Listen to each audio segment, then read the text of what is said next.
And so St. Augustine made this reflection that I think is possibly also important for our time.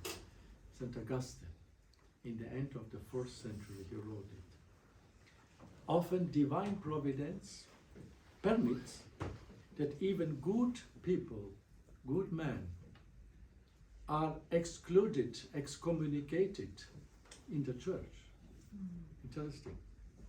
By turbulent seditions of carnal clergy. Interesting. Carnal clergy. When for the sake of the peace of the church, these good men which were excluded patiently endure that insult or injury and attempt no novelties, no heresy, no separated churches. They will teach men how God is to be served. The intention of such good men who were excluded is to return when the tumult and the crisis of the church has subsided. But if that is not permitted, because the storm continues, or because a fiercer one might be stirred up by their return, by this carnal clergy, they hold fast to their purpose, to look to the good, even of these people who excluded them, praying for them. They form no separate conventicles, but they defend to the death and assist by their testimony the Catholic faith which they have received and which was preached constantly and always in the Catholic Church. Words of St. Augustine from the 4th century. It's quite tiny. Yeah. And so St. Cyprian, he was a holy martyr bishop of the 3rd century in Carthago, in North Africa. He died as a martyr. He wrote these words: a bishop must be a physician, a doctor, physician. A physician is unskilled who handles the swelling folds of a wound with sparing hand and increases the poison enclosed within the wound. The wound must be opened and cut and treated by a sterner remedy, by cutting out the corrupting parts. And these are the heresies and the public sins in the church. Although the sick man who has this poisoned wound, impatient he will be by the reason of the pain, and he will cry and shriek and complain against the physician. But afterwards, he will give him thanks because he saved his life. And so, says St. Cyprian, this is the task of the bishops. Sometimes they must come to save people, spiritually. To separate the heretics from the good people, no? So, and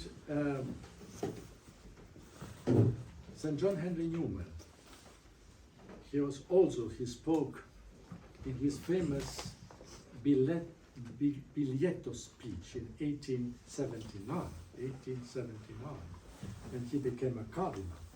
He made a speech, and it is known, I think I quote this, it's worthwhile to quote it. So, listen. John Henry Newman spoke, never did Holy Church need champions against the spirit of liberalism in religion more sorely than now, when now it is an error overspreading over the world and like a snare.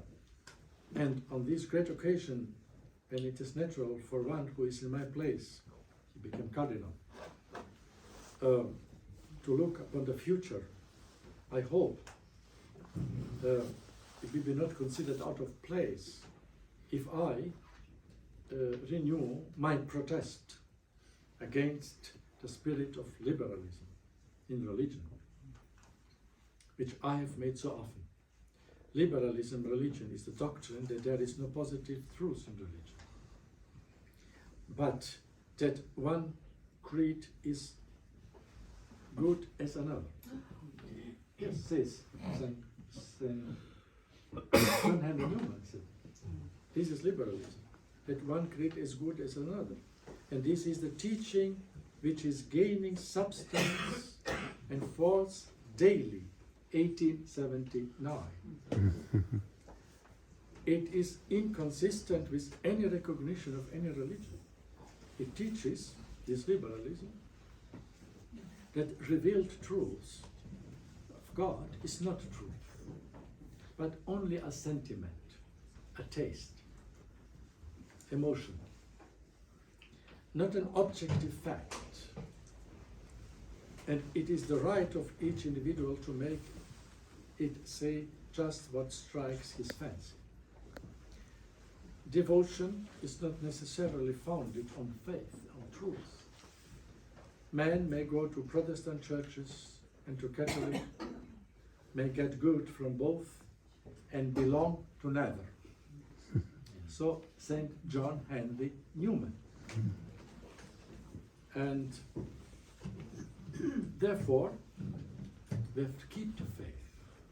This is our first and sacred obligation in these days of unheard general doctrinal confusion within the Church, and amidst the moral degradation in the civil society also. And therefore, St. John Henry Newman said, the Church is ever the same, ever young, ever vigorous, and ever overcoming new errors with her old weapons. And now we have to St. Athanasius, you know, he was a great saint in a difficult time in the first century, when almost the entire episcopacy, incredibly, accepted heresy. That Jesus Christ is not a true God. Imagine. It was only few bishops remained faithful, St. Athanasius, St. Hilarius, St. Basilius, you could on your fingers to count. And in this, St. Athanasius said that this saying, it is not right that we serve the time, we must serve the Lord. Short and precise. And there was St. Basil, the great St. Basil, a friend. He was a friend of St. Athanasius. He was one of the few bishops in the East who remained faithful. And the emperor, he was a fanatic heretic, Constantius, the son of the Constantine the Great. And he was persecuting the bishops. And he had a minister who was going to each bishop and threatening him to sign a text which will be heretic. And when you will not sign, they said, you will be deposed and sent to exile, and in your place we will put another bishop. So almost every bishop signed, fearing their position. And so remained only Basil. And this minister, he was ambitious to say, then I even could convince Basil, a holy man. And he came to him and started to flatter him. Oh, you are a holy man, you are a wise man. All the world speaks about you. And now I was almost visiting every Catholic bishop here. And all agreed with me, all signed the text. Now please sign this text. And he looked and said, no, I will not sign this text. Why not? You must sign it. No. Then he started to threaten him. Then we will cast you away. We will put you in prison. We will put you in exile. No, you can do it, but I will not sign. And then he became angry and shouted, never a Catholic bishop dared to speak with me in such a manner as you. And then he answered, maybe you never met a Catholic bishop.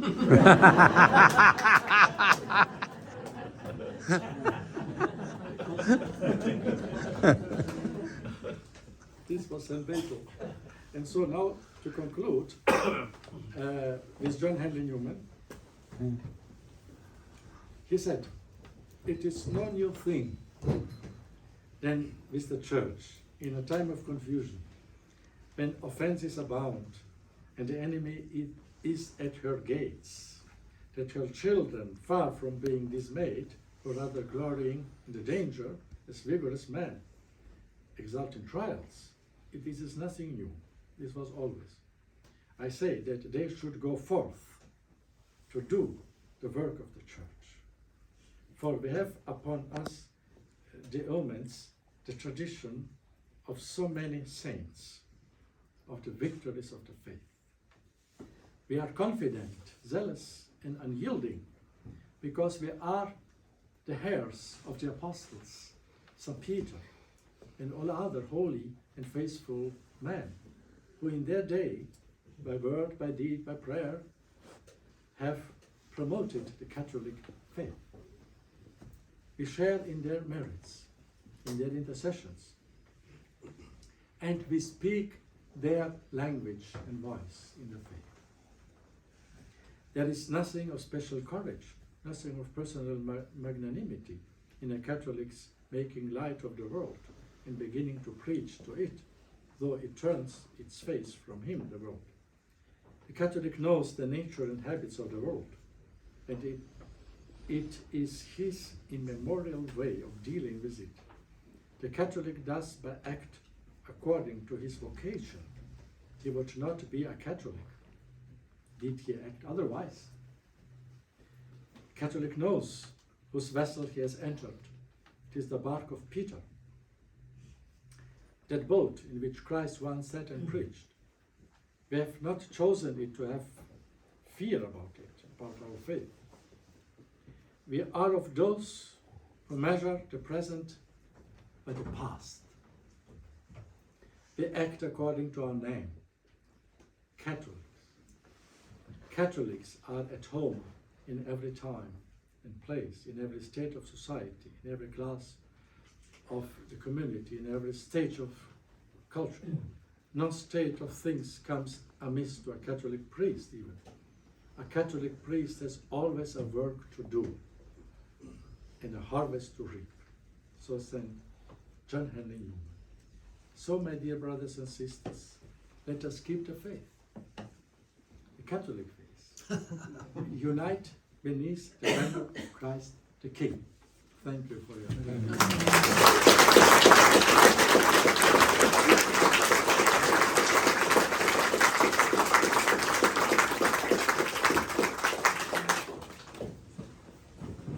Thank you, Your Excellency, for such an edifying conference. And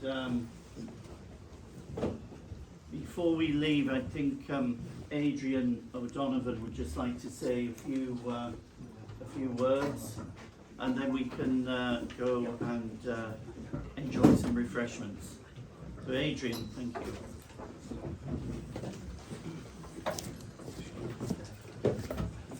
First of all, I'd like to thank everybody that came here this evening and made it such a beautiful, successful evening. We thank Mother Mary and Joseph, the Benedictine community, for all the great work that they do.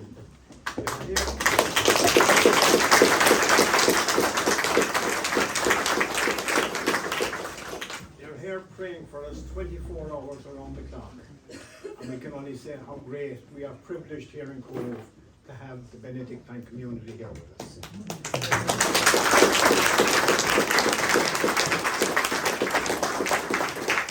Thank Anthony Murphy, especially for all the great work that he's doing with the Catholic voice.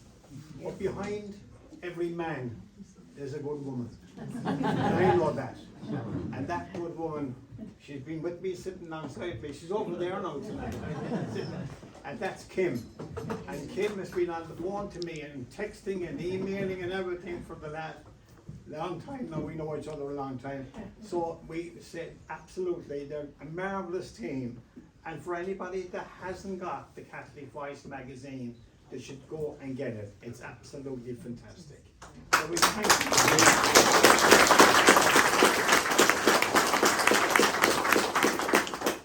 Bishop Schneider for coming here, especially this evening. I had actually a book with me and I left it behind me. And it was a book that I got from Bishop Schneider about maybe 11 or 12 years ago when he spoke up in UCC in Cork. And I had it with me and he pulled it out of my drawer there a couple of weeks back there. And I had it and I was reading it, and next minute I got the call from Anthony about the talk and Bishop Schneider was coming. So we thank Bishop Schneider for coming. We thank Father, who assisted us this evening. Father, I didn't get your first name. O'Reilly. Oh, Father. Yeah. O'Reilly. O'Reilly. We thank Father O'Reilly and for everybody else. And just before we have the cup of tea, because there's one little request here, and especially there's a few sheets left over here. So I'd pass them back there. You can pass them back along the line. And there's one final little song, a little hymn that we might be able to say on it. And I'm sure that Sister and all the Benedictine community would love to hear us singing the Golden Rose.